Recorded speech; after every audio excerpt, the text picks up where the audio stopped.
하나님 감사합니다. 또 한 학기 동안 건강을 주시고 상황을 허락하여 주시고 잘 감당하게 하여 주심을 감사합니다. 이 시간 하나님 또 은혜를 더하여 주셔서 하나님 주님의 은혜를 또 말씀을 통해서 확인하는 시간 되게 하여 주시고 또 주님 안에서 방학의 기간이 또 우리가 충전되고 또 영구로 발전하며 나갈 수 있는 은혜의 시간들 될 수 있도록 역사하여 주소서.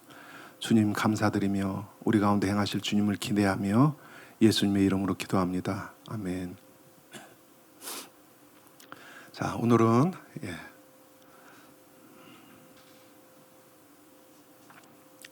두 가지 주제를 다루겠습니다.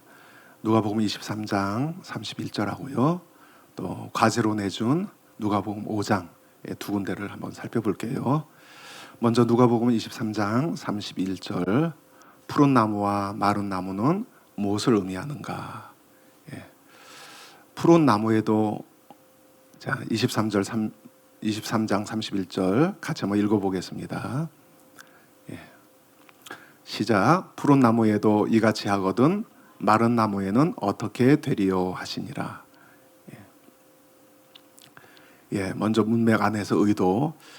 자, 이 말이 31절 자체만으로는 무슨 의미인지 도무지 알 수가 없죠. 그래서 문맥의 흐름 안에서 우리가 이해해야 합니다. 그렇다면 31절이 포함된 26절, 31절 단락 안에서 연결해서 같이 그 흐름을 살펴봐야 할 것입니다. 그럼 연결해서 한번 읽어보겠습니다. 자, 이 큰 단락 안에서, 문맥 안에서 자, 어떤 의미를 갖는지 한번 살펴보시길 바랍니다. 26절부터 그들이 예수를 끌고 갈 때 예수님이 이제 골고다를 향해서 가시는 장면이죠. 시몬이라는 구레네 사람이 시골에서 오는 것을 붙들어 그에게 십자가를 지어 예수를 따르게 하더라. 또 백성과 및 그를 위하여 가슴을 치며 슬피 우는 여자의 큰 무리가 따라오는지라. 예수께서 돌이켜 자 28절부터 31절이 예수님의 말씀이에요. 앞에는 그 배경 정황을 묘사를 했다면 자 28절부터가 예수님의 말씀이에요. 예수께서 돌이켜 그들을 향하여 이르시되 예루살렘의 딸들아 나를 위하여 울지 말고 너희와 너희의 자녀를 위하여 울라. 보라 날이 이르면 사람이 말하기를 잉태하지 못하는 이와 해산하지 못하는 배와 먹이지 못한 젖이 복이 있다 하리라. 그때 사람이 산들을 대하여 우리 위에 무너지라 하며 작은 산들을 대하여 우리를 덮으라 하리라.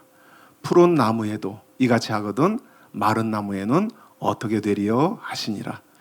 자, 문맥 안에서 살펴보니까 어느 정도 감이 잡히죠. 자, 이 단락은 예수님께서 골고다를 향해 가시는 길에서 예수님을 위해 우는 여인들, 즉 예루살렘의 딸들을 향해서 하신 말씀을 다루고 있습니다. 예수님께서 왜 여인들에게 나를 위하여 울지 말고 너희와 너희 자녀들을 위해 울라고 말씀하셨는가? 29절에서 그 이유가 설명되고 있습니다. 29절을 보면 23장 29절 보라 날이 이르면 사람이 말하기를 잉태하지 못하는 이와 해산하지 못하는 배와 먹이지 못한 젖이 복이 있다 하리라. 자, 보라 날이 이르면 오늘로 보면 복수죠. 날들이 이르면 어떤 특정한 날들이 임할 것을 경고하십니다.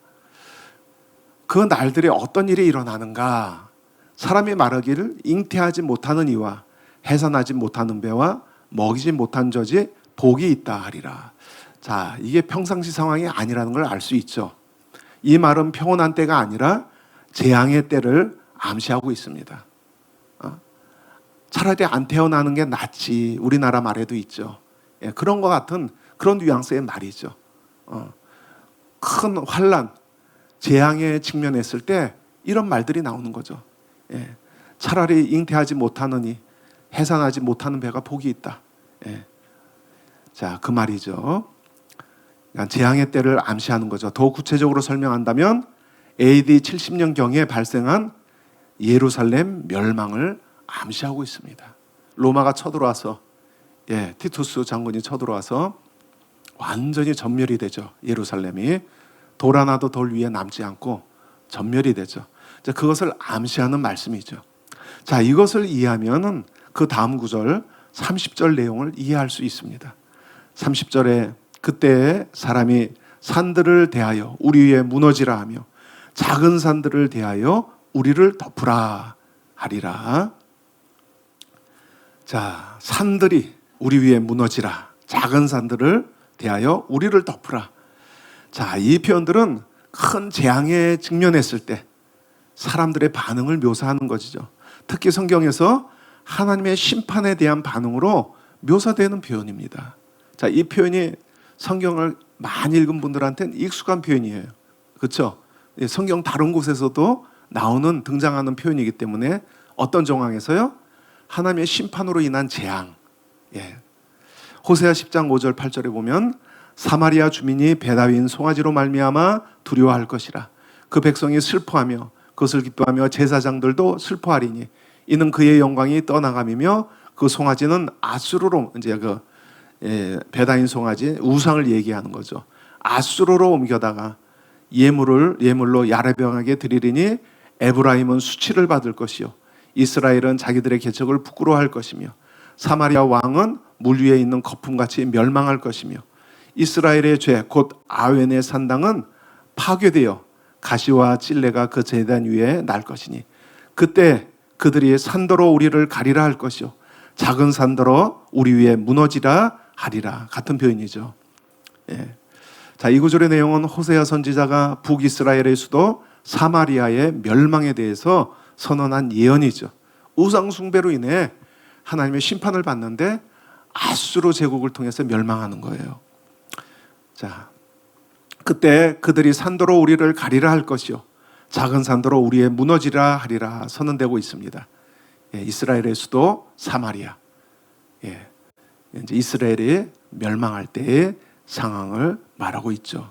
계시록에서도 등장하죠. 계시록 6장 15절 이하에 땅의 임금들과 왕족들과 장군들과 부자들과 강한 자들과 모든 종과 자유인이 굴과 산들의 바위틈에 숨어 산들과 바위에게 말하되 우리 위에 떨어져 보좌에 앉으신 이의 얼굴에서와 그 어린 양의 진노에서 우리를 가리라. 유사한 표현이죠. 자, 이것들 또한 하나님의 심판의 정황에서 산들과 바위에게 말하되 우리 위에 떨어지라, 우리를 가리라, 그렇게 묘사되고 있습니다. 누가복음 23장 30절의 표현 또한 호세아서처럼 한 도성의 멸망을 암시하는 것이고 또 요한계시록의 기록처럼 하나님의 심판으로 인한 재앙을 암시하고 있는 것입니다. 자, 우리는 이 28절, 30절까지 단락의 내용들을 살펴보았습니다. 이처럼 31절이 포함된 이 단락은 장차 임할 심판으로 예루살렘 멸망에 대한 경고를 묘사하고 있는 거예요. 그렇다면은 31절은 이러한 내용과 연결되어서 해석되어야 하겠죠. 특히 31절은 이유를 나타내는 접속사 호티, 왜냐하면으로 시작해서 앞 구절의 내용을 설명하는 구절입니다. 우리가 지금 31절을 다루고 있죠. 이게 접속사 호티로 시작해요. 그러니까 앞 구절을 설명하고 있는 거예요. 그러니까 예루살렘 멸망을 설명하고 있는 구절에 대한 그 이유를 제시하는 구절이 바로 이 31절이에요. 푸른 나무, 마른 나무, 이 구절이. 따라서 31절 또한 장차 예루살렘에 임할 재앙을 암시하는 내용으로 볼 수 있습니다. 그렇죠. 자, 이처럼 이 구절 자체만으로는 이게 도대체 푸른 나무, 마른 나무, 이게 도대체 무슨 뜻이야 알 수 없는데 문맥에서 파가니까 어때요? 감이 잡히죠. 아, 예루살렘 멸망에 대한 은유적인 표현이구나 라는 것을 우리가 문맥을 통해서 확인했습니다. 자, 십자가 도생에서 예수님이 여인들에게 하신 말씀은 두 개의 예고와 또 그것을 설명하는 두 개의 호티절로 구성되어 있습니다. 이 구절을 살펴보면 31절의 의도가 더 분명하게 보일 것입니다. 앞에서 이미 설명했지만 자, 이 구절을 보면, 이 평행 구절을 보면 더 자세하게 이해가 될 것입니다. 자, 28절 그리고 30절은 A-로 예고를 하는 거예요. 예루살렘 멸망에 대해서 예고를 하는 거예요. 그리고 B가 되는 호티절 설명 구절은 29절과 31절입니다. 예. 그래서 그거는 이유를 설명하는 구절로 되어 있어요. 28절은 예루살렘의 딸들아 나를 위하여 울지 말고 너희와 너희 자녀를 위하여 울라 하고 29절이 호티절이에요. 왜냐하면 왜 자신과 자녀의 자녀들을 위해서 울어야 되느냐? 왜냐하면 29절에서 설명이 되죠. 보라 날들이 이른대요. 사람이 말하기를 잉태하지 못한 이와 해산하지 못한 배와 먹이지 못한 젖이 복이 있다. 이게 재앙에 대한 말이죠. 차라리 안 태어난 게 낫을 거야 하는 우리식으로 이해하면 우리 한국식으로 이해하면은 그 말이죠. 왜냐하면 재앙이 임할 것이기 때문에 너희와 너희 자녀를 위하여 울라. 나를 위해 울지 말고 그 말이죠. 또 30절에 또 예고가 주어지죠.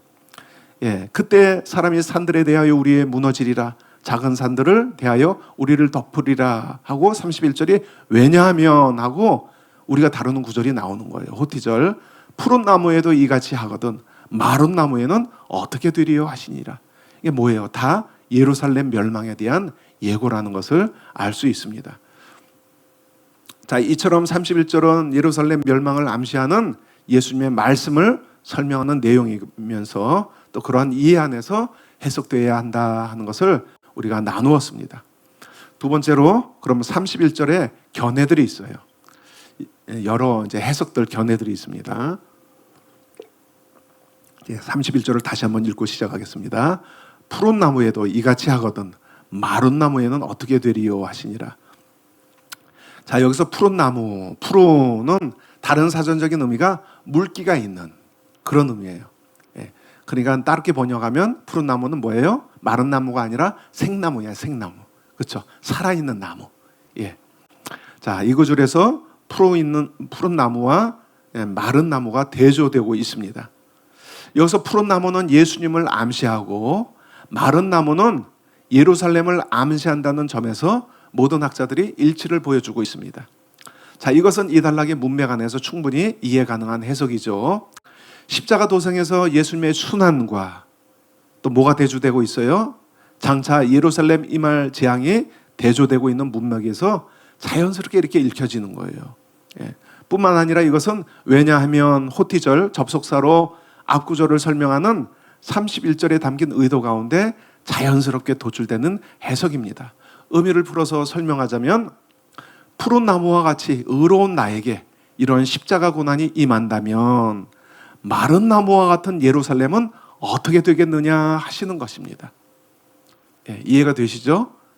앞에서 예수님의 순환과 예루살렘의 멸망이 대조를 이루고 있고 여기서는 푸른 나무와 푸른 나무 긍정적인 의미죠. 마른 나무 부정적인 의미죠. 대조를 이루고 있는데 자연스럽게 이 문맥 가운데서 푸른 나무는 예수님, 그리고 마른 나무는 예루살렘. 푸른 나무에도 이같이 하거든 마른 나무에는 어떻게 되리요? 야, 자, 생각만 해도 끔찍하구나. 이제 그런 말이죠. 푸른 나무 같은 의로운 나에게도 이러한 고난이 임한다면은 마른 나무와 같은 예루살렘은 장차 어떻게 되겠느냐? 이런 의미를 가진 이런 의미를 함축하고 있는 비유적인 표현, 은유적인 표현이라고 볼 수 있죠.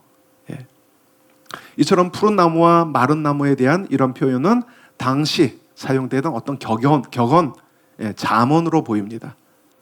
훨씬 후대의 자료이긴 하지만 몇 세기 후에 유대 문헌, 라비 문헌에 보면은 라비 문헌에 보면은 이런 속담이 등장을 해요. 아주 동일하지는 않지만 불이 푸른 나무를 사르거든 마른 나무는 어찌 되리요? 그렇죠? 라피 문헌에서도 확인할 수 있는 당시 어떤 속담, 격언이었다는 것을 알 수 있습니다. 자, 예수님은 이러한 격언적인 표현을 자신과 예루살렘을 암시하는 내용으로 사용하신 것이죠. 자, 그러면 이제 이 문제가 다 해결되었느냐? 그렇지는 않습니다. 대체적으로 이제 이해는 다 됐죠. 그런데 문제는 개역개정에는 번역이 생략되어 있지만은 이 31절 상반절에 3인칭 복수 그들이라는 주어가 포함되어 있습니다. 우리 개역개정에는 없어요. 근데 원어에는 있어요. 그들이, 즉 그들이 푸른 나무 때에 이같이 행한다며, 예, 마른 나무 때는 어떻게 하겠느냐 그 말이에요. 예, 그들이라는 3인칭 복수 주어가 원어에는 등장을 한다는 거죠. 근데 그래서 영어 번역본은 다 이 주어가 있어요. they. 예. 또 한국어 번역본도 새 번역 같은 거는 또 이 주어가 표현되어 있고요. 자, 그럼 그들이 누군가? 이것 때문에 여러 견해가 나누어집니다. 자, 데럴벅이 제일 잘 정리를 해놨습니다. 데럴벅은 이 구절에 대한 주요 견해 5가지를 다음과 같이 소개하면서 해설을 합니다. 자, 만약 첫 번째 견해, 그들을 로마 사람들로 보는 거예요. 예. 만약 로마 사람들이 예수님과 같이 죄 없는 사람을 이와 같은 방식으로 다룬다면 그들은 반란을 일으키는 이스라엘을 얼마나 더 잔혹하게 학대하겠는가, 그 의미를 풀면 이런 뜻이라는 거죠. 그래서 그들이 누구다? 3인칭 복수가 로마인들이다. 자, 이 견해는 이제 이렇게 해설합니다. 데럴벅이 이 견해는 가해자들로서 로마 사람들을 끌어들이고 있다. 하지만 이 문맥에서 로마 사람들은 언급되지 않는다. 이게 약점이다. 이 견해. 이렇게 해설을 하는 거예요.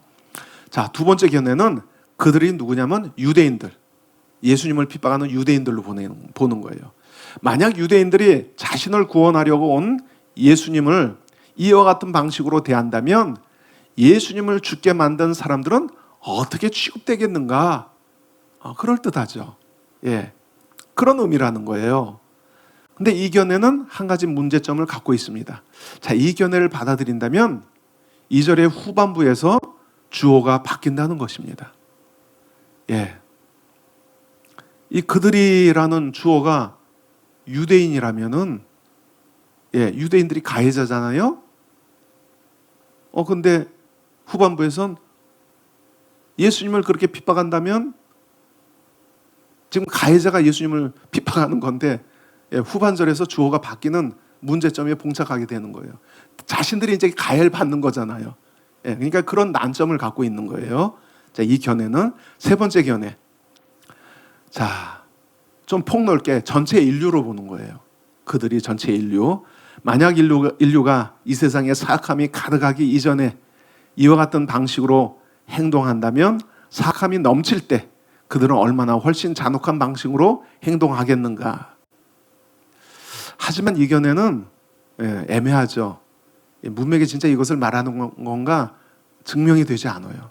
그럴듯하지도 않고 너무 포괄적이에요.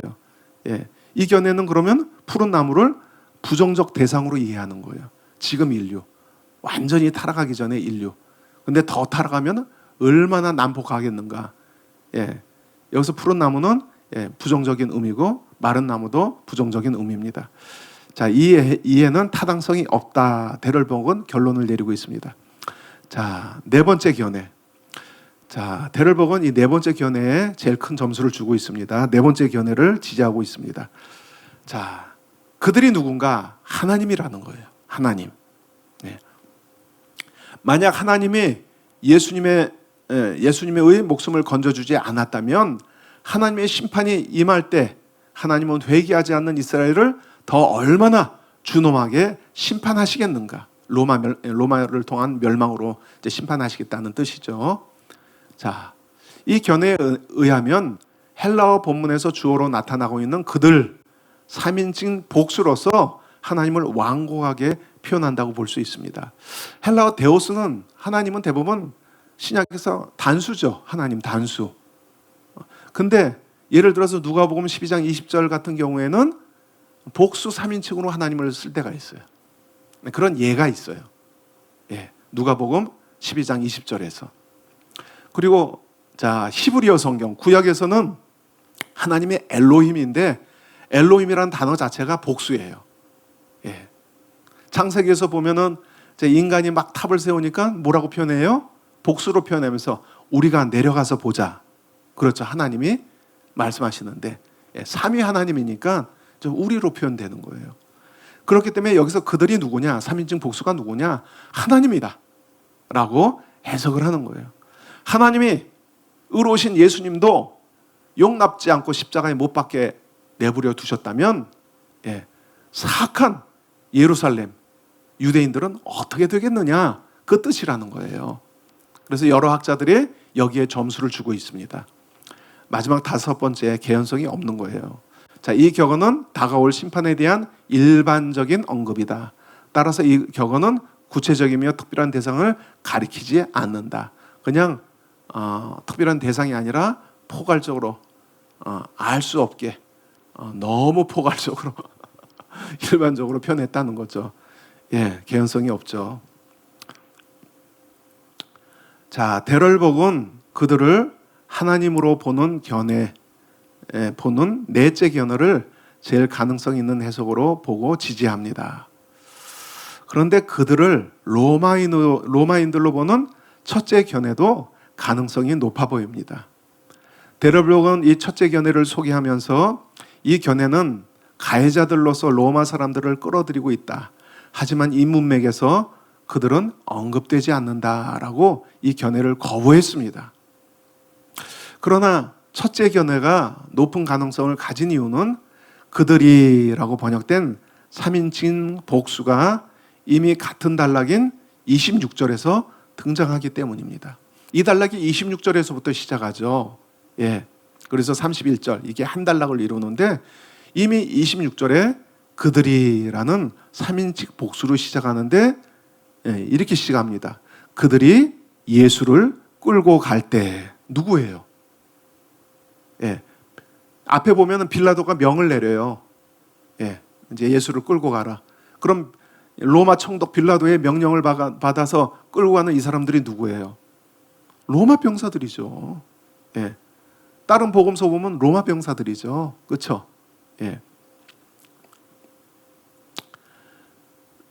자, 데럴복은 이걸 놓친 거죠.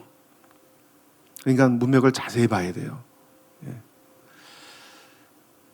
자, 그들이 예수를 끌고 갈 때, 여기서 그들은 빌라도의 명령을 받들어 예수님에게 십자가를 지우고 끌고 가던 로마 병사들입니다. 그리고 31절에서 그들이 푸른 나무 때에 이같이 행했다면으로 연결됩니다. 즉 로마인들이 죄 없으신 예수님에게도 이같이 행했다면 장차 반란을 일으키는, 로마에 대해서 반란을 일으키는 예루살렘에 어떻게 행하겠냐는 의미를 함축하고 있는 것입니다. 암시하고 있는 것입니다. 자 이렇게 유력한 두 가지 해석을 나누었어요. 자, 그러나 이러한 견해 차이는 이 구절의 의미에서 부수적인 것입니다. 분명한 것은 31절을 통해서 말씀하시고자 하는 예수님의 강조점은 뭐예요? 예루살렘에게 임할 멸망을 예고하는 거예요. 비유적인 표현을 통해서. 우리가 살펴본 것처럼 31절의 푸른 나무와 마른 나무의 은유적 표현의 대조에서 드러나는 분명한 의미는 예수님의 순환과 이거보다 더 처참할 장차 임할 예루살렘 멸망을 가리키는 이 대조를 설명하기 위한 것이라는 거예요. 자, 그들이 누구냐? 견해가 나뉘어도 그건 부수적인 거고, 이어서 예수님 말씀하시고자 하는 분명한 강조점은 바로 이거라는 거죠. 예수님과 예루살렘을 대조하면서 푸른 나무와 마른 나무로 대조하면서 장차 임할 멸망, 참혹할 멸망, 차라리 태어나지 않았으면 좋겠다. 잉태되지 않은 태가 복이 있다. 자, 그것을 경고하는 멸망의 은유적인 표현으로 보는 것은 분명하죠. 그래서 우리가 이 이해를 했습니다. 이 구절에 대한 이해를 했습니다. 두 번째 이제 본문, 이건 여러분이 기말 과제로 한 거기 때문에 이미 잘 아실 거예요. 잘 아셔도 한번 나눠 보죠. 여러분은 주의 방법론에 따라서 과제를 했지만은 저는 이제 우리 성도님, 일반 성도님들도 같이 듣는 것이기 때문에 쉽게 표현했습니다. 자, 누가복음 5장 20절, 24절 예수님의 질문, 어느 것이 쉽겠느냐의 의미. 그럼 본문 한번 읽어볼까요? 누가복음 5장 20절에서 24절, 예수께서 그들의 믿음을 보시고 이르시되 이 사람아 내 죄사함을 받았느니라 하시니. 중풍병자, 지붕을 뚫고 내려온 중풍병자에게 하신 말씀이죠. 이 사람아 내 죄사함을 받았느니라 하시니 서기관과 바리새인들이 생각하여 이르되 이 신성 모독하는 자가 누구냐? 오직 하나님 외에 누가 능히 죄를 사하겠느냐? 예수께서 그 생각을 아시고 대답하여 이르시되 너희 마음에 무슨 생각을 하느냐? 내 죄사함을 받았느니라 하는 말과 일어나 걸어가라 하는 말이 어느 것이 쉽겠느냐? 그러나 인자가 땅에서 죄를 사하는 권세가 있는 줄을 너희로 알게 하리라 하시고 중풍병자에게 말씀하시되 내가 네게 이르노니 일어나 내 침상을 가지고 집으로 가라 하시매. 많은 신자들이 23절을 읽을 때 내 죄사함을 받았느니라 하는 말과 일어나 걸어가라 하는 말이 어느 것이 쉽겠느냐 하는 예수님의 이 질문의 뜻을 이해하는 것은 쉽지 않을 것입니다. 그렇죠? 많은 분들이 몰라요. 저도 자세히 연구하기 전에 무슨 뜻인지 몰랐어요. 근데 예전에 우리 학장님께서 설교 시간에 간단히 이 본문을 이렇게 설명해 주신 적이 있어요. 그러나 이제 우리들은 자세히 이렇게 더 연구를 했기 때문에 더 확신을 가지고 이해를 할 수 있을 것입니다. 자, 이 17절, 26절 단락을 통해서 이 의미를 한번 살펴보겠습니다. 첫 번째 이야기의 배경, 이 이야기의 배경이 무엇인가? 자, 어떤 집에서 예수님의 말씀을 가르치고 계셔요. 근데 그때 한 중풍병자를 치유한 사건이 발생합니다. 잘 알려진 내용인데, 자, 이것은 많은 인파로 인해서 집안에 계신 예수님께 나아가지 못하기 때문에 이 중풍병자의 지인들이 지붕을 뚫고 중풍병자 침상을 예수님께 내려서 치유받게 한 사건입니다. 당시 유대 지역의 지붕은 우리 한국식으로 생각하면 어떻게 지붕을 뚫어? 어떻게 그런 일을 해? 그렇게 생각할 수 있는데 유대 가옥은 더 단순해요. 나무 그리고 진흙을 뭉쳐서 지붕에 깔았어요. 평평하게.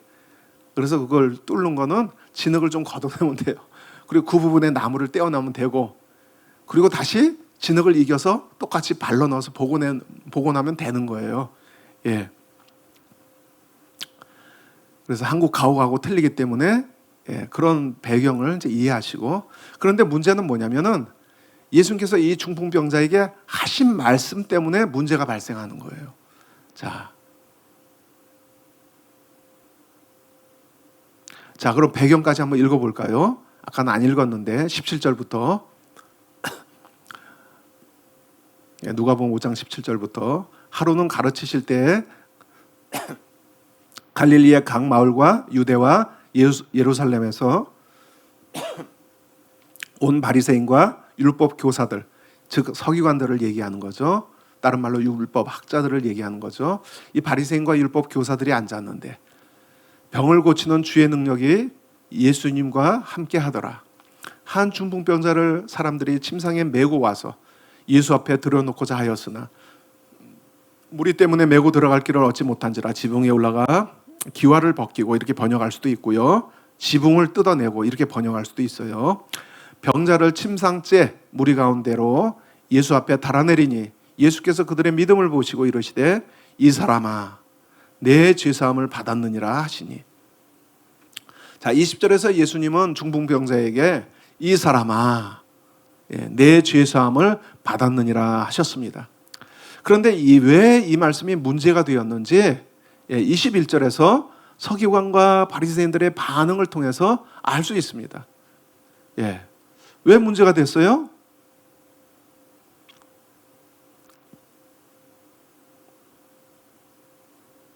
(21절로) 보니까 서기관과 바리새인들이 생각하여 이르되 이 신성 모독하는 자가 누구냐? 오직 하나님 외에 누가 능히 죄를 사하겠느냐? 자, 구약에서 신성 모독죄는 사형해야 되겠습니다. 구약에서 율법에 의하면 돌로 쳐 죽이는 중죄였어요. 그런데 서기관과 바리새인들이 예수님이 신성 모독의 죄를 범한 것으로 보는 거예요. 이들은 예수님이 하나님의 특권을 본인이 지니고 있다고 주장한다고 이해를 한 거예요. 따라서 하나님에게만 고유한 어떤 것을 자기 자신에게 적용함으로 예수님이 하나님의 위엄을 성상시킨다고 이해한 것이에요. 왜냐하면 죄를 용서할 수 있는 권한은 오직 하나님께만 있기 때문입니다. 이에 대해 제임스 에드워즈는 다음과 같이 해설합니다. 오직 하나님만이 죄를 용서하실 수 있다고 믿는 점에서 서기관들의 주장은 옳다. 출애굽기, 시편, 이사야, 미가서 많은 증거 구절들을 써놨죠. 구약의 구절들을. 자, 유대인들은 메시아라고 할지라도 죄를 용서할 권한을 갖고 있다고 생각하지 않았다. 당시 1세기 유대인들의 메시아관, 그 메시아관에 의하면 메시아는 하나님이 보낸 사람은 맞지만은 죄를 용서할 권한을 갖고 있지는 못했어요. 자, 메시아에 대해 고전적인 설명을 담고 있는 솔로몬의 시편 17절 18장에서 메시아는 귀신들을 이기고 완전한 나라를 시작하고, 하나님 나라죠. 경건치 않은 자들을 심판하고, 의롭고 죄가 없지만은, 자신은 의롭고 죄가 없지만은 죄를 용서할 능력을 갖고 있지는 않다.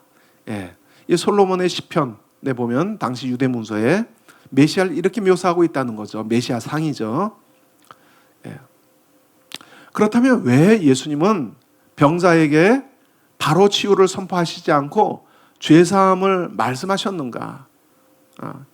이런 서기관 바리새인들을 다 꿰뚫어 보시는 예수님이 그러면은 이런 말씀을 안 하시면은 핍박도 피할 수 있고요. 그렇죠? 그냥 내 죄를 산다 하시지 않고 일어나 걸어라. 치유를 선포하셨으면 됐는데 왜 굳이 내 죄를 사하노라 하셨는가? 왜 치유를 선포하면서 죄사함을 말하지? 이런 궁금증이 독자들에게 들 수 있죠. 왜냐하면 당시 유대인들은 죄와 질병이 연관되어 있다고 생각했습니다. 질병에 걸린 자는 다른 말로 뭐예요? 죄를 졌기 때문에. 죄 때문에 질병에 걸린다고 당시 유대인은 그렇게 생각했어요. 자, 이러한 당시 생각에 대해 신현우 교수는 이렇게 설명합니다. 병자에게 죄사함을 선언하신 것은 병자를 일종의 죄인으로 간주하는 당시 세계관과 관련된다. 유대 문서 탈무드죠. 바빌론 탈무드 네다림 41장에 보면은 41에 보면은 병자는 그의 죄가 사함 받기까지 그의 질병으로부터 치유된 것이 아니다라는 랍비 히야의 어록을 언급하는데, 여기서 담긴 세계관은 예수님 당시 시대에도 동일하게 적용되었을 것이다. 자, 이러한 죄와 질병의 관계 설정은 신명기 28장 15절, 27절, 28절, 35절, 시편 107편, 17절, 18편을 나름대로 적용한 것으로, 그리고 뿐만 아니라 쿰난 문헌에서도 반영되어 있다. 1세기 전후에 기록되었던 쿰난 문서, 유대 문서에도 이런 죄와 질병의 관계성에 대한 당시 생각들이 기록되어 있다는 거죠. 신명기 28장, 시편 107편에도 나오고. 자, 이러한 세계관 속에 있는 사람에게 치유의 경험은 곧 뭐예요? 죄사함이에요. 그렇죠? 치유를 받는다는 건 하나님께 용서를 받았다는 거예요. 그렇기 때문에 예수님이 치유를 받아야 된 병자에게 대해서 죄삼, 죄용서를 선언하신 것은 바로 당시에 이러한 생각들을 반영한 것이다라는 것이죠. 그러나 예수님은 모든 질병의 원인으로서 죄를 언급하시지 않으셨습니다. 즉, 모든 경우 죄를 질병의 원인으로 여기지 않으셨다는 거예요. 이것은 예수님께서 치유를 행하실 때마다 항상 죄 용서를 선언하지 않으셨다는 사실을 통해서 추정할 수 있습니다. 또한 한 가지 일례로 요한복음 9장에 보면은 나면서부터, 태어날 때부터 눈먼 자를 만나는데 제자들이 예수님께 질문해요. 자, 이 사람이 이렇게 눈먼 질병을 갖게 된 것은 누구의 죄 때문입니까? 그들의 부모 죄 때문입니까? 이 사람의 죄 때문입니까? 당시 유대인들의 사고를 반영한 질문이죠. 그때 이렇게 질문했을 때 예수님은 이 질병을 죄와의 연관성을 부인하셨어요. 아니다. 죄 때문이 아니다. 그러니까 예수님이 보실 때 모든 질병이 항상 죄 때문에 발생하는 것이 아니라는 거죠. 그렇죠? 이해가 되시죠? 요한복음 9장 1절 3절 볼까요? 예수께서 길을 가실 때 날 때부터 맹인된 사람을 보신지라. 제자들이 물어 이르되 라비여, 이 사람이 맹인으로 난 것이 누구의 죄로 인함이니까? 자기이니까 그의 부모이니까? 예수께서 대답하시되 이 사람이나 그 부모의 죄로 인한 것이 아니라, 죄 때문이 아니라는 거죠. 그에게서 하나님이 하시는 일을 나타내고자 하심이라.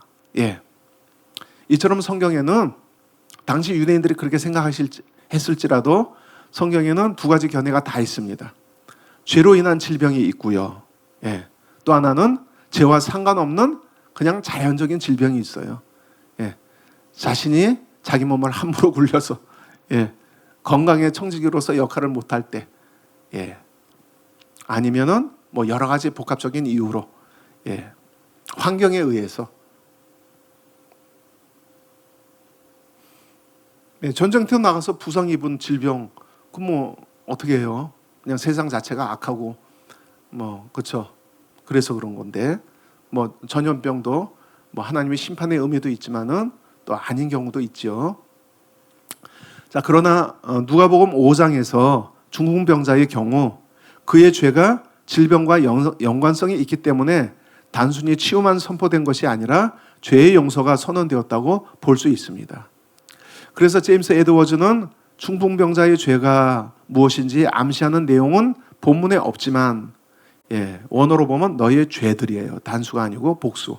너희의 죄들은 일반적인 죄가 아니라 구체적인 죄의 항목들을 지적하는 것으로 보인다 라고 설명을 합니다.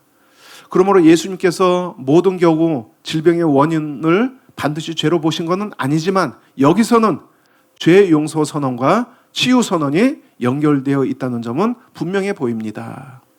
자, 예수님이 치유 선포하는 자리에서 왜 제사함을 선언하셨는지 이해가 되셨죠? 자, 두 번째, 어느 말이 더 쉬운 말인가의 의미. 우리 치유 집회 때도 그렇죠. 치유 집회 때도 그렇죠. 어떤 경우는 죄를 회개할 때 치유가 되는 경우가 있어요. 그렇죠. 그거는 그 죄로 인해 마귀에게 문을 열어놨고 그래서 질병이 들어왔기 때문에 그런 경우에는 회개를 해야 돼요. 그냥 믿음으로 나가라 치유되라만 하는 게 아니라 회개를 해야 치유를 받는 거예요. 케네스 에긴 목사님도 많은 간증을 했는데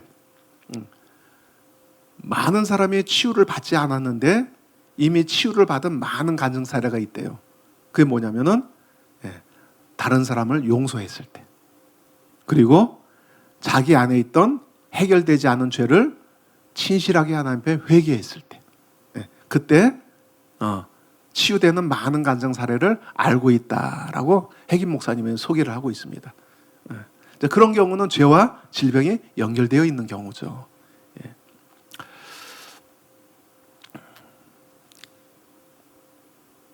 자, 어느 것이 더 쉬운 말인가의 의미.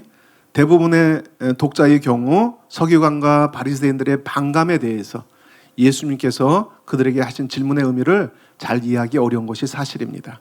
다시 한번 볼까요? 자, 이 구절을 다루고 있기 때문에 22절에서 24절. 예수께서 그 생각을 하시고 대답하여 이르시되 너희 마음에 무슨 생각을 하느냐? 내 죄사함을 받았느니라 하는 말과 일어나 걸어가라 하는 말이 어느 것이 쉽겠느냐? 그러나 인자가 땅에서 죄를 사하는 권세가 있는 줄을 너희가 알게 하리라 하시고 중풍병자에게 말씀하시되 내가 네게 이르노니 일어나 내 침상을 가지고 집으로 가라 하시매 내 죄사함을 받았느니라 하는 말과 일어나 걸어가라 하는 말에서 하나는 쉬운 말이고 다른 하나는 어려운 말이라는 의미죠. 그렇죠? 근데 이 둘 중에 어느 말이 쉬운 말이고 어떤 말이 어려운 것일까? 우리가 연구해보지 않으면 모르죠. 도대체 이게 무슨 뜻이야? 이 둘 중에 어느 말이 쉽고 어느 말이 어렵지? 자, 본질적으로는 오직 하나님만이 죄를 사하실 수 있기 때문에 죄사함이 더 어렵겠지만은 본문의 맥락에서는 당장 검증될 수 없는 죄사함 선언보다 검증이 수반되어야 하는 치유 선언이 더 어렵다고 볼 수 있습니다. 말만 가지고 상대방의 죄가 사함을 받았다 하는 것은 누구라도 할 수 있지만 중풍병이 걸린 사람을 고치는 것은 실제 큰 권능과 권위가 있어야 한다고 생각하기 때문입니다. 따라서 죄가 용서받았다고 말하는 것이 더 쉬운 이유는 말로 선언하는 것, 그것의 실체를 확인할 수 없고 입증할 수 없기 때문에. 그렇죠? 그래서 더 쉽죠. 치유 선언은 실제 치유가 일어나야 되는 거예요. 권세와 능력이 있어야 되는 거예요. 예. 지금 사람들이 다 주목하고 있어요. 청중들이. 그럼 둘 중에 어느 말이 쉬워요? 예. 내 죄 사함을 받았느니라. 그게 쉽죠. 예. 그래서 제임스 에드워즈는 동일하게 설명합니다. 인간의 관점에서 죄 용서의 여부는 증명될 수 있는 것이 아니므로 죄 용서를 말로 선언한 것이 쉽다. 그러나 죄를 용서하는 권위를 가졌는지 여부는 눈에 보이지 않는 것인 죄 용서의 효력은 중풍병자가 치유받는 것으로 입증된다. 자, 그랜트 오스본 역시 이렇게 해설합니다. 예수님이 23절에서 제기하신 질문에는 공개적 장소에서 모든 이목이 집중된 가운데 병을 낫게 하는 기적을 행하는 것보다 단순히 누군가에게 내 죄가 사함을 받았다고 말하는 것이 확실히 더 쉬울 것이다. 예, 죄사함이 실제로 일어났는지 일어나지 않았는지 누가 알 수 있겠는가? 라는 의미의 대답이 대포되어 있다. 예. 자, 그래서 이제 어느 말이 더 쉽겠느냐라는 것을 우리가 이제 이 견해들을 통해서 살펴봤습니다. 세 번째, 그럼 중풍병자 치유 사건의 의미가 뭔가? 이 본문에서 문맥에서 중풍병자를 치유한 사건이 갖는 의미가 뭔가? 이제 그걸 한번 나눠보겠습니다. 자, 복음서 전반에 예수님 치유 사건들이 많이 기록되어 있죠. 그런데 그 치유 의미들이 다 달라요, 그렇죠? 예, 본문의 문맥에 따라 치유 사건이 갖는 의미가 다 다르겠죠. 예. 누가복음 5장에서 중풍병자 치유 사건도 마찬가지입니다. 이 문맥 안에서 독특한 의미를 갖습니다. 먼저 이 치유 사건은 어떤 의미를 갖고 있는가? 먼저 예수님에게 죄 용서의 권세가 있다는 것을 증명하고 입증하는 거예요. 그런 의미가 있어요. 앞에서 우리가 언뜻 살펴봤지만은 이 의미가 먼저 있습니다. 자, 신윤호 교수는 이 점을 잘 설명합니다. 자, 예수께서는 자신에게 죄사함을 선포할 권세가 있음을 입증하시기 위해 눈앞에 검증이 불가능한 죄가 사하여졌다라는 쉬운 말보다 현상적 검증이 수반해야 하는 일어나 가라는 어려운 말을 하신다. 더 어려운 말이 이루어지는 것을 보이심으로써 죄가 사하여졌다라는 쉬운 말도 이루어졌음을 입증하신다. 치유는 예수님의 죄사함의 권세를 증명하는 표적이자 병자에게 죄사함이 이루어졌음을 증명하는 표적이다. 자, 중풍병자 치유 의미가 어떤 의미를 갖는지 알았죠? 바로 예수님께서는 이 바리새인 서기관들은 신성 모독이다 하고 반감을 가졌지만은 예수님이 실제로 이런 권세를 가지신 분이라는 것을 입증한 거예요. 치유 사건을 통해서 죄를 사하실 수 있는, 용서하실 수 있는 권세를 가지신 분이라는 게 이 기적을 통해서, 이 이적을 통해서 증명이 된 거예요. 입증이 된 거예요. 예. 그다음에 다음으로 어떤 의미를 갖는가? 중풍병자의 치유 사건은 그것을 목격한 자들에게 선택과 결단을 요구한다는 것입니다. 예. 본문에서 이 사건을 목격한 사람들의 반응을 묘사하고 있습니다. 24절에서 26절 연결해서 볼까요? 자, 24절. 그러나 인자가 땅에서 죄를 사하는 권세가 있는 줄을 너희로 알게 하리라 하시고 중풍병자에게 말씀하시되 내가 네게 이르노니 내가 세 가지의 명령법이 사용되죠. 내 침상을 가지고 집으로 가라. 두 가지인가요? 하심에 자, 25절. 그 사람이 그들 앞에서 곧 일어나 그 누웠던 것을 가지고 하나님께 영광을 돌리며 자기 집으로 돌아가니. 자, 26절에 어떻게 반응해요? 사람들이 모든 사람이 놀라 하나님께 영광을 돌리며 심히 두려워하여 굉장히 무서워했다는 거예요. 두려워했다는 거예요. 이르되 오늘 우리가 놀라운 일을 보았다 아니라 다른 표현으로 오늘 우리가 기이한 일을 보았다. 이게 청중들의 반응이죠. 누가는 이 사건을 목격한 모든 사람이 놀랐다고 묘사하고 있습니다. 그들은 놀랐고 하나님께 영광을 돌렸습니다. 그리고 목격자들이 놀랐을 뿐만 아니라 심히 두려워하여 라고 표현합니다. 굉장히 강한 표현이죠. 심히 두려워하여. 자, 이 사건을 통해 하나님께 대한 경외감을 갖게 된 거예요, 사람들이. 그러니까 이 사건은 단순한 치유 사건이 아니라 예수님의 죄 용서의 권세를 입증한 거예요. 자, 사람들은 이 사실에 직면하여서 놀라며 두려워하는 경외감을 갖게 된 것입니다. 예. 이 사람들의 반응이 의미하는 바가 무엇입니까? 이것은 병을 치유하실 뿐만 아니라 앞에서도 병 치유는 많았죠, 예수님이. 그래서 단순히 병 치유 때문에 놀랐다고 보기는 힘들죠. 병을 치유하실 뿐만 아니라 죄를 용서하실 수 있는 권세를 가지신 예수님에 대한 모종의 선택과 결단이 요구된다는 함축을 보여줍니다.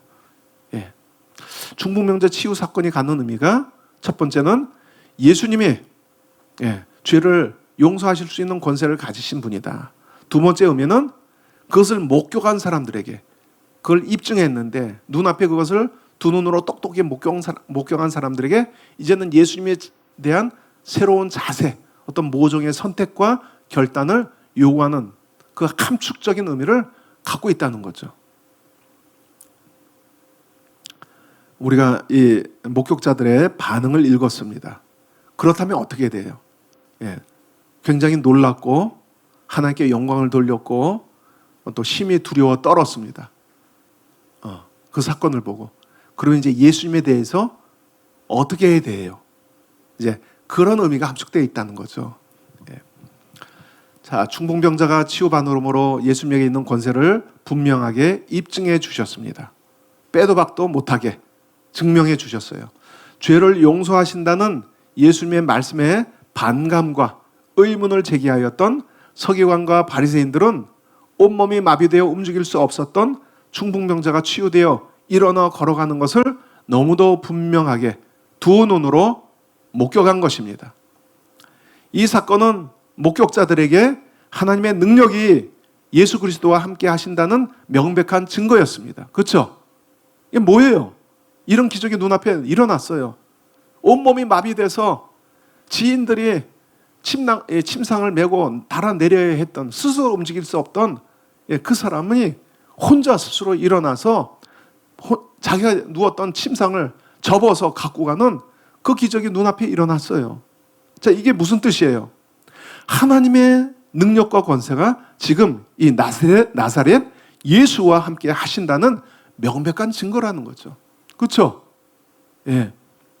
그래서 이것을 인지한 목격자들, 청중들이 놀라면서 하나님께 영광을 돌렸더라 하고 표현한 것입니다. 왜 이 사건 때문에 왜 하나님께 영광을 돌려요? 하나님으로부터 비롯된 것이다 인식을 한 거예요. 다른 말로 뭐예요? 이 사건 배후에는 하나님이 계시다. 그러니까 이 나사렛 예수는 누구예요? 하나님이 보내신 자다. 그런 뜻이에요. 그래서 하나님께 영광을 돌린 거예요. 왜? 나사렛 예수에게 영광을 돌리지 않고 하나님께 영광을 돌렸는가? 이제 그 대답이죠. 왜? 이 사건을 통해서 분명히 하나님의 능력과 권세가 예수님과 함께 하신다는 것을 이제 깨달았다는 것이죠. 이처럼 예수님에 대한 명백한 하나님의 증거가 나타났다면 그 다음에 이것을 목격한 자들은 예수님에 대한 태도를 이제 결정해야 됩니다. 자, 이와 같은 맥락에서 데럴벅은 죄를 용서해 주는 권세를 지니고 있다는 주장은 예수님의 사역이 이적들을 행하는 것보다 더 중요한 의미를 지니고 있다는 것을 뜻한다라고 지적하면서 자, 다음과 같은 의미심장한 설명을 합니다. 자, 이적 사건들은 예수님을 반대하는 사람들에게 중요한 역할을 한다. 곧 이적 사건들은 보다 깊은 영적인 실제를 사람들에게 보여주는 역할을 한다. 곧 이적 사건들은 예수님의 주장들이 옳다는 것을 실제로 입증해 준다. 이적 사건들은 예수님을 반대하는 사람들이 전혀 변명하지 못하게 만든다. 왜냐하면 이적들은 예수님의 존재와 사역에 대한 하나님의 인증을 제시하는 것이기 때문이다. 이 장면을 지켜본 사람들과 누가복음의 독자들은 이 이적 사건이 예수님에 대해서 무엇을 말해주는지 깊이 생각하게 했을 것이다. 또한 죄에 대한 권세를 지니고 있다는 예수님의 주장이 과연 무엇을 의미하는지 숙고하게 했을 것이다. 그렇죠. 두려워 떨면서 반응했는데 이게 뭐지? 숙고해야 되고 이제 자신의 태도를 결정해야 되는 거죠. 자, 그렇다면 예수님이 중풍병자를 낫게 한 이적 사건은 무엇을 의미하는가? 예수님의 권위 있는 말을 통해 이적은 이루어졌다. 따라서 예수님에 대해서 사람들이 선택할 수 있는 범위는 이제 좁아졌다. 그렇죠? 이 사건을 목격한 사람들과 누가복음의 독자들은 예수님이 누구인지에 대해서 올바른 결론을 내리기 위해서 스스로 진지하게 숙고해야 했을 것이다. 예. 바리새인과 서기관들은 중풍병자의 기적적인 치유를 통해서 죄의 용서를 받았다는 예수님의 선언이 허언이 아니었다는 것을 분명히 눈앞에서 두 눈 뜨고 똑바로 목격했습니다. 그렇죠? 빼도 박대 못하는 증거가 이제 눈앞에서 목격이 된 거예요. 그 자리에 있던 청중들뿐만 아니라 서기관과 바리새인들도 만일 교만을 버리고 열린 마음을 갖고 있었다면 예수님을 메시아나 혹은 적어도 최소한 하나님께서 보내신 자라고 인식할 수 있었을 것입니다. 그렇죠? 눈앞에서 목격했기 때문에 어떤 선입관, 교만 그런 걸 다 털어버리고 객관적으로 보고자 했다면, 공정한 마음이 있었다면, 편협한 마음이 아니라 교만이 아니라 공정한 마음이 있었다면 하나님이 보내신 사람이라는 것을 알 수 있다는 거죠. 왜요? 눈앞에 명백한 증거가 지금 나타났기 때문에. 그래서 사람들이 하나님께 영광 돌린 거 아니에요? 예. 자, 이러한 예로 유대인들의 지도자였고 율법 교사였던 니고데모는 유대 지도층의 편견과 달리 객관적으로 예수님을 공정하게 보고자 했습니다. 그의 고백을 통해 이것을 확인할 수 있습니다. 요한복음 3장 2절에 보니까 니고데모입니다. 그가 밤에 예수께 와서 이르되 라비요, 우리가 당신은 하나님께로서 오신 선생인 줄 아나이다. 왜요? 하나님께서 함께 하시지 아니하시면 당신이 행하시는 이 표적을 아무도 할 수 없음이니이다. 원래 이렇게 반응해야 정상이죠. 그렇죠? 예. 니고데모는 이 서기관 바리새인들처럼 동일하게 유대 지도자였어요. 예. 유대 지도자, 사내들인 회원이었어요. 유대 지도자니었고 요한복음에 따르면 율법 교사였어요. 선생이었어요. 유대 백성을 가르치는. 근데 이 사람은 이걸 본 거예요. 공정한 마음으로 객관적으로 예수님을 본 거예요. 예. 당신은 하나님께로부터 오신 선생님인 줄 아나이다. 예. 왜? 하나님께서 함께 하시지 않으면 당신이 행하시는 이 표적을 아무도 할 수 없음이니이다. 이렇게 나와야죠. 지금 중풍병자 사건을 목격한 서기관과 바리새인들도 원래는 이렇게 반응해야 마땅한 것이죠. 그렇죠? 공정하게 봤다면. 자, 니고데모는 예수님이 행하시는 표적이 하나님이 함께 하시는 증거로 인식한 것입니다. 그렇기 때문에 누가복음 5장에서 중풍병자의 치유 사건은 분명한 하나님의 증거를 목격한 바리새인과 서기관들 그리고 유대 청중들에게 예수님에 대한 새로운 자세에 대한 선택이나 결단을 요구하는 것입니다. 그대로 완악하든지 인정하지 않고 그대로 계속 완악하든지 하나님으로부터 오신 분이구나 하고 이제는 마음은 열고 그 말씀에 귀를 기울이든지 둘 중 하나의 반응을 촉구하는 거죠. 이 사건 자체가. 두려워 떨 정도였으니까 사람들이. 자, 맺는 말이요. 오늘날도 교회와 성도들을 통해 나타난 놀라운 치유의 능력과 기적들이 예수님 말씀의 진실성을 증거하고 입증하고 있습니다. 따라서 교회의 사역은 예수님이 제자들에게 명령하신 것처럼 삼중 사역이 되어야만 합니다. 그리고 가르침과 선포되는 말씀뿐만 아니라 그에 따르는 하나님의 능력은 사람들에게 선택과 결단을 요구합니다. 만일 말로만 외쳐진다면, 복음이 말로만 외쳐진다면 사람들은 더 믿기 힘들 것입니다. 그렇죠? 불교도 말로만 전하고, 그렇죠? 세상 종교가 다 말로 전하는데 기독교가 갖는 독특성이 어디 있어요? 물론 말씀을 면밀하게 살피고 공정하게 진리를 추구하는 사람들은 굴복할 것입니다. 근데 대부분 그렇지는 않죠.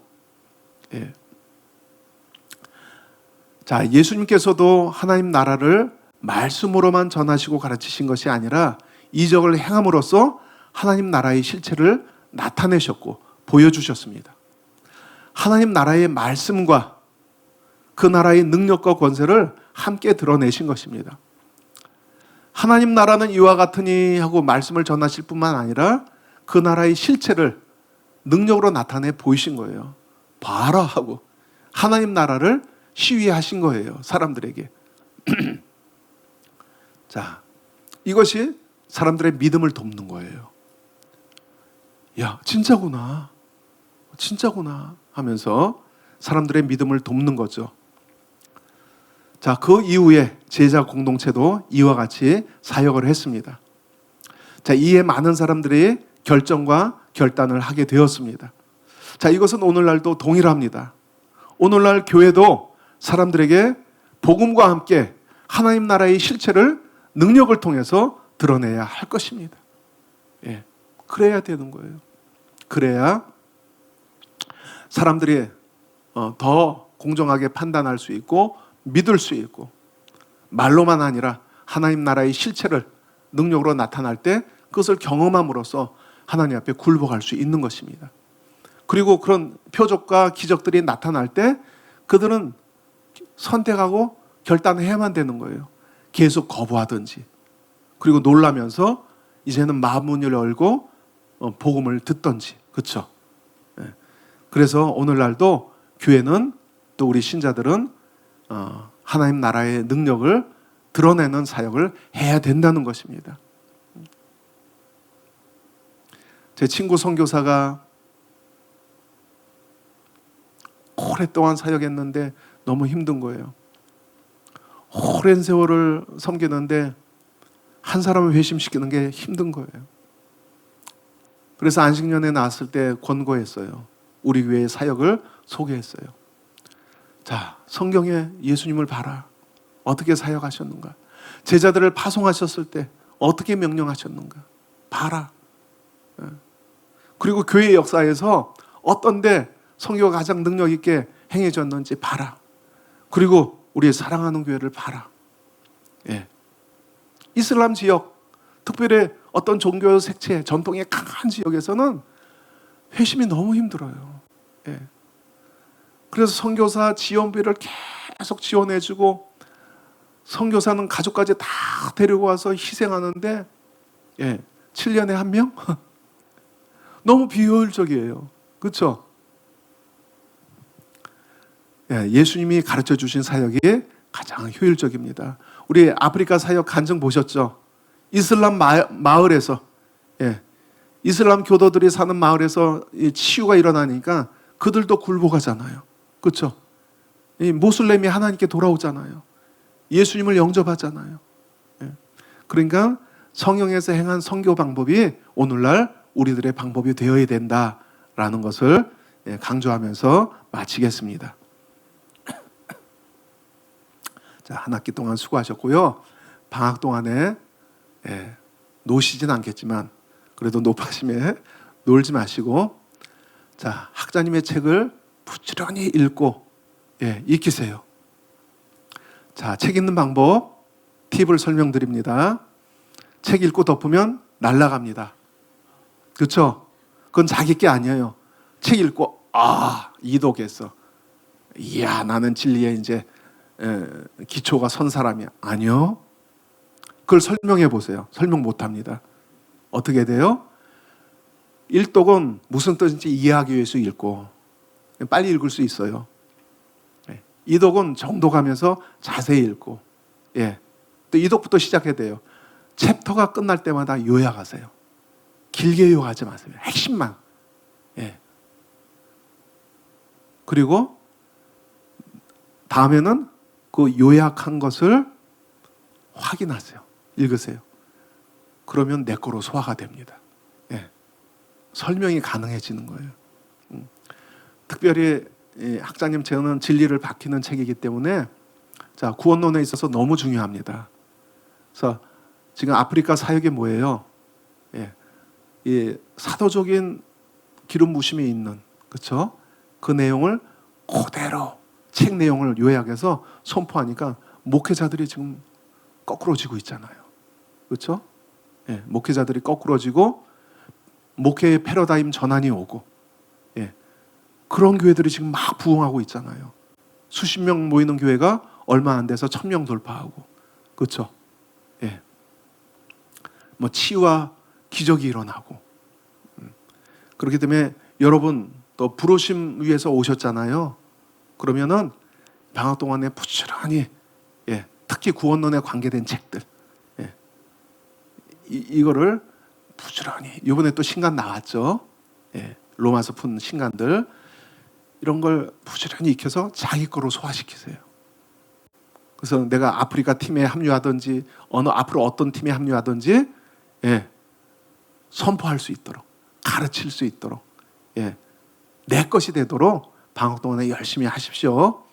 자, 이게 방학 숙제입니다. 검사는 할 수 없습니다. 여러분의 양심에 맡기겠습니다. 자, 마치겠습니다. 기도하겠습니다. 하나님 감사합니다. 주님의 은혜를 찬양합니다. 자, 각자의 부르심이 다 다를 텐데 부르심이 성취될 수 있도록 은혜 베풀어 주소서.